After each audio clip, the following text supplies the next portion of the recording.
ಶಬ್ಬಾಷ್ ಬಡ್ಡಿ ಮಗನೇ. ಏನಪ್ಪ ವಿಡಿಯೋ ಸ್ಟಾರ್ಟಿಂಗಲ್ಲೇ ಹಿಂಗೆ ಮಾತಾಡ್ತಾ ಇದ್ದಾನೆ ಅನ್ಕೊತಾ ಇದ್ದೀರಾ? ಮೂವಿ ಟೈಟಲ್ಲು ಗುರುವೆ ಅದು, ಶಬ್ಬಾಷ್ ಬಡ್ಡಿ ಮಗನೇ ಅಂತ. ನಮ್ಮ ಪ್ರಮೋದ್ ಶೆಟ್ಟಿ ಅವ್ರದ್ದು ಮೂವಿ.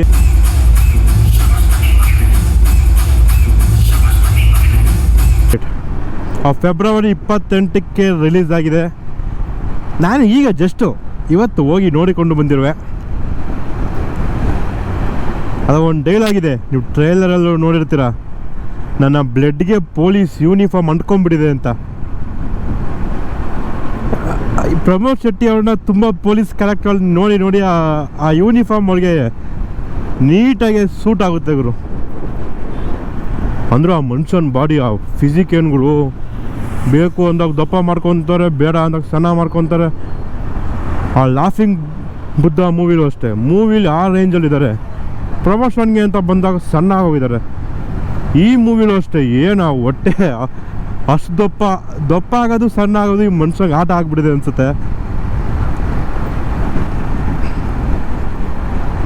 ಈಗ ದೃಶ್ಯ 2 ಅಲ್ಲಿ ಪ್ರಮೋದ್ ಶೆಟ್ಟಿ ಅವ್ರನ್ನ ಪೊಲೀಸ್ ಆಗಿ ಖಡಕ್ಕಾಗಿ ಹೆಂಗೆ ನೋಡಿದ್ವಿ, ಹಾಗೆ ಲಾಫಿಂಗ್ ಬುದ್ಧದಲ್ಲಿ ಕಾಮಿಡಿ ಪೊಲೀಸ್ ಆಗಿ ಹೆಂಗೆ ನೋಡಿದ್ವಿ. ಸೊ ಎರಡು ಕ್ಯಾರೆಕ್ಟ್ರೂ ಒಂದೇ ಮೂವಿಲಿ ನೋಡಬೇಕು ಅಂದರೆ ಶಬ್ಬಾಷ್ ಬಡ್ಡಿ ಮಗನೇ ಮೂವಿ ನೋಡಲೇಬೇಕು. ಆ ಸ್ಟೋರಿ ಕಾಮಿಡಿ ಆಗಿದೆ, ಜೊತೆಗೆ ನಮ್ಮ ಸೋಷಿಯಲ್ ಮೀಡಿಯಾ ಕ್ರಿಯೇಟರು ಸಾಮ್ರಾಟ್ ಶೆಟ್ಟಿ, ಸೊ ಅವ್ರದ್ದು ಒಂದು ಸಣ್ಣ ಲವ್ ಸ್ಟೋರಿ ನಡೆಯುತ್ತೆ ಮೂವಿಲಿ. ತುಂಬ ಚೆನ್ನಾಗಿ ಆ್ಯಕ್ಟ್ ಮಾಡಿದ್ದಾರೆ ಇವರು. ಫಸ್ಟ್ ಮೂವಿ ಅನಿಸುತ್ತೆ, ತುಂಬ ಚೆನ್ನಾಗಿ ಮಾಡಿದ್ದಾರೆ.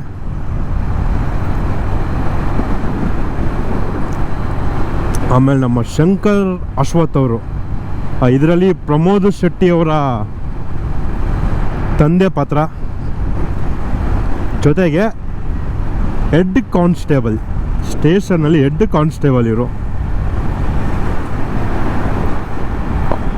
ಈ ಮೂವಿಲಿ ಒಂದು ಪ್ಲಸ್ ಪಾಯಿಂಟ್ ಏನಂದರೆ ತುಂಬ ಹೊಸ ಮುಖಗಳನ್ನ ನೋಡ್ತೀರಾ ನೀವು. ಹೊಸ ಆರ್ಟಿಸ್ಟ್ಗಳು ಬೇಜಾನ್ ಜನ ಇದ್ದಾರೆ. ನಿಮಗೆ ಪರಿಚಯ ಇರೋ ಮುಖಗಳು ಬೆರಳಿಕೆಯಲ್ಲಿ ಸಿಗ್ಬೋದು. ಅದು ಬಿಟ್ಟರೆ ಮೇಜರಾಗಿ ಎಲ್ಲ ಹೊಸ ಮುಖಗಳನ್ನೇ ಹಾಕ್ಕೊಂಡಿದ್ದಾರೆ, ನ್ಯೂ ಫೇಸಸ್.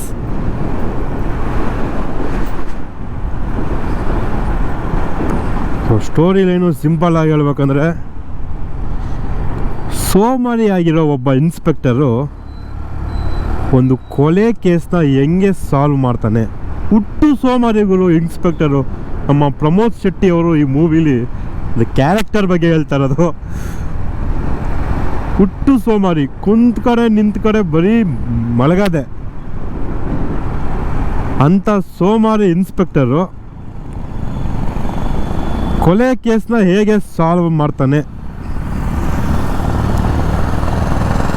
ಅದನ್ನು ಕಾಮಿಡಿ ವೇಯಲ್ಲಿ ತೋರಿಸಿದ್ದಾರೆ. ಲಾಸ್ಟಲ್ಲಿ ಒಂದು ಫೈಟ್ ಆಗುತ್ತೆ. ಈಗ ಈ ಮನುಷ್ಯಂಗೆ ಫೈಟ್ ಸೂಟ್ ಆಗ್ತಿಲ್ವಲ್ಲ ಅಂತ ಅನ್ಸಲ್ಲ. ಅಂದರೆ ಆ ಕಾಮಿಡಿ ವೇಯಲ್ಲಿ ಯಾವ ಥರ ಫೈಟ್ ಮಾಡಬೇಕು ಆ ಥರ ಪ್ಲ್ಯಾನ್ ಮಾಡಿದ್ದಾರೆ. ತುಂಬ ಸಖತ್ತಾಗಿ ಬಂದಿದೆ. ಹಾಗೆ ಸೇಮ್ ನನ್ನ ಪ್ರತಿ ವಿಡಿಯೋದಲ್ಲಿ ಹೇಳೋ ಹಾಗೇ ಥಿಯೇಟರಲ್ಲಿ ಜನ ಕಮ್ಮಿ.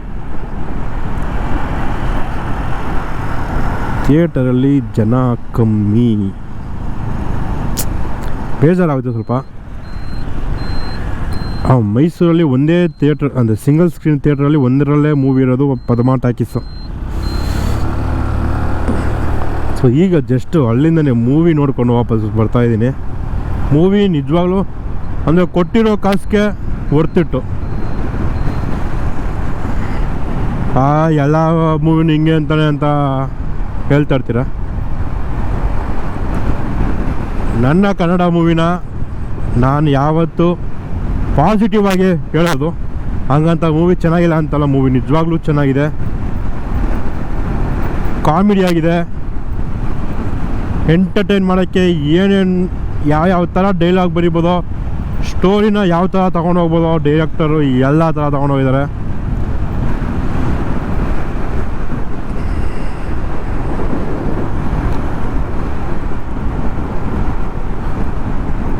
ಜೊತೆಗೆ ಹೊಸ ಹೊಸ ಆ್ಯಕ್ಟರ್ಗಳನ್ನ ಇಂಟ್ರೊಡ್ಯೂಸ್ ಮಾಡಿದ್ದಾರೆ. ತುಂಬ ಎಳೆಯೋಕ್ಕಂತೂ ಹೋಗಲ್ಲ. ಮೂವಿ ಚೆನ್ನಾಗಿದೆ, ಎಂಟರ್ಟೈನಿಂಗ್ ಆಗಿದೆ. ಹೊಸ ಹೊಸ ಆ್ಯಕ್ಟರ್ ಎಲ್ಲ ಮಾಡಿದ್ದಾರೆ. ನಾವು ಹೋಗಿ ಮೂವಿ ನೋಡ್ಕೊಂಡೆ ಬಾಕಿ. ದಯವಿಟ್ಟು ನಿಮ್ಮ ಹತ್ತಿರದ ಚಿತ್ರಮಂದಿರದಲ್ಲಿ ಹೋಗಿ ಶಬಾಷ್ ಬಡ್ಡಿ ಮಗನೆ ಮೂವಿನ ಥಿಯೇಟ್ರಲ್ಲೇ ನೋಡಿ. ಇನ್ನೊಂದು 1.5 ತಿಂಗಳಾದರೆ ಆ ಪ್ಲ್ಯಾಟ್ಫಾರ್ಮಲ್ಲೇ ಆಗ್ತಾನೆ, ಇದ್ರಲ್ಲಿ ಆಗ್ತಾನೆ ಅಂತ ಕಾಯ್ಕೊಂಡು ಕೂತ್ಕೋಬೇಡಿ ಅಂತ ಹೇಳ್ತಾ, ಈ ರೇಟಿಂಗ್ ಗೀಟಿಂಗ್ ಎಲ್ಲ ಹೇಳೋಕೆ ನನಗೆ ಬರಲ್ಲ. ಬಟ್ ಮೂವಿ ಚೆನ್ನಾಗಿದೆ. ದಯವಿಟ್ಟು ಚಿತ್ರಮಂದಿರದಲ್ಲೇ ಹೋಗಿ ಮೂವಿಯನ್ನು ನೋಡಿ. ಇನ್ನು ಪ್ರಮೋದ್ ಶೆಟ್ಟಿ ಅವರು, ಆ ಮನುಷ್ಯ ಯಾವ ಆ್ಯಕ್ಟಿಂಗು, ಕಾಮಿಡಿ ರೋಲ್ ಕೊಟ್ಟರು, ಸೀರಿಯಸ್ ರೋಲ್ ಕೊಟ್ಟರು, ತಿಂದು ನುಂಗಾಕ್ಬಿಡ್ತಾರೆ. ಸೊ ಅವ್ರ ಆ್ಯಕ್ಟಿಂಗ್ ಬಗ್ಗೆ ಅಂತೂ ಅಯ್ಯೋ ಯಪ್ಪ. ಮೂವಿ ಅಲ್ಲಿ ನೀವು ಮೂವಿಲಿ ನೋಡ್ಬಿಟ್ಟೆ ಎಕ್ಸ್ಪೀರಿಯೆನ್ಸ್ ಮಾಡಬೇಕು. ಪ್ರತಿಯೊಂದು ಕ್ಯಾರೆಕ್ಟ್ರೂ ಅವ್ರಿಗೆ ಎಷ್ಟು ಆ್ಯಕ್ಟಿಂಗ್ ಸ್ಪೇಸ್ ಬೇಕೋ ಸಖತ್ತಾಗಿ ಆ್ಯಕ್ಟ್ ಮಾಡಿ ಬಿಸಾಕ್ಬಿಟ್ಟಿದ್ದಾರೆ. ಸಿಂಪಲ್ ಸ್ಟೋರಿ ಲೈನು,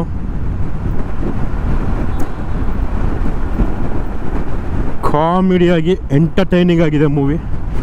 ದಯವಿಟ್ಟು ನಿಮ್ಮ ಚಿತ್ರಮಂದಿರಗಳಲ್ಲಿ ಹೋಗಿ ಸಿನಿಮಾವನ್ನು ವೀಕ್ಷಿಸಿ ಅಂತ ಹೇಳ್ತಾ, ಇನ್ನು ಯಾರಾದರೂ ಸಬ್ಸ್ಕ್ರೈಬ್ ಮಾಡ್ಕೊಂಡಿಲ್ಲ ಅಂದರೆ ಈ ವಿಡಿಯೋ ಕೆಳಗಡೆ ಸಬ್ಸ್ಕ್ರೈಬ್ ಅಂತ ಒಂದು ಬಟನ್ ಇದೆ, ಕ್ಲಿಕ್ ಹೊಡೆದ್ಬಿಟ್ಟು ಪಕ್ಕದಲ್ಲೇ ಗಂಟೆ ಸಿಂಬಲ್ ಇದೆ, ಟನ್ ಅಂತ ಹೊಡೆದ್ಬಿಡಿ. ನಾನು ವಿಡಿಯೋ ಹಾಕಿದ್ರೆ ಸೆಕೆಂಡ್ಸಲ್ಲೇ ನಿಮಗೆ ನೋಟಿಫಿಕೇಷನ್ ಬರುತ್ತೆ ಅಂತ ಹೇಳ್ತಾ, ನಾನು ಸಿಗ್ತೀನಿ ನಿಮಗೆ ಇನ್ನೊಂದು ವಿಡಿಯೋದಲ್ಲಿ. ಅಲ್ಲಿವರೆಗೂ ನಗ್ತಾಯಿರಿ, ಸಿಗೋಣ, ಬಾಯ್ ಬಾಯ್.